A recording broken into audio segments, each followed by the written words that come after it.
Right ఇక break news చూస్తున్నాం. దేశ రాజధాని ఢిల్లీలోని టర్క్మాన్ గేట్ పరిసరాల్లో ఇవాళ తెల్లవారుజామున తీవ్ర ఉద్రిక్తత చోటు చేసుకుంది. ఫైజ్-ఏ ఇలాహీ మసీద్ సమీపంలోని అక్రమాలను తొలగించేందుకు మున్సిపల్ కార్పొరేషన్ ఆఫ్ ఢిల్లీ చేపట్టిన కూల్చివేత డ్రైవ్ స్థానికుల నిరసనతో రణరంగంగా మారింది.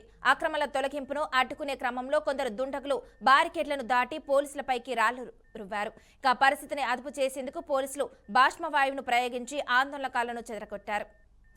రామ్లీలా మైదాన్ పక్కనే ఉన్న మసీదు శ్మశాన వాటికను ఆనుకుని ఉన్న సుమారు 38,940 చదరపు అడుగుల భూమిలో అక్రమ కట్టడాలను తొలగించాలని ఢిల్లీ హైకోర్టు గతేడాది నవంబర్లో కీలక ఆదేశాలు జారీ చేసింది. రోడ్లు, ఫుట్పాత్లు, community hall, private diagnostic centre వంటివి అక్రమాల పరిధిలో ఉన్నాయని అధికారులు గుర్తించారు. దీనిపై మసీదు కమిటీ హైకోర్టులో పిటిషన్ దాఖలు చేసినప్పటికీ కోర్టు స్టే ఇవ్వకపోవడంతో ఎన్సీడీ అధికారులు 17 బుల్డోజర్లతో రంగంలోకి దిగారు. శాంతి భద్రతల పర్యవేక్షణ కోసం ఈ ప్రాంతాన్ని 9 జోన్లుగా విభజించి భారీగా పోలీసులను మోహరించారు. రాత్రి 1 గంటకు ప్రారంభమైన ఈ ఆపరేషన్లో రాళ్ల దాడి కారణంగా 5 పోలీసు అధికారులు స్వల్పంగా గాయపడ్డారు.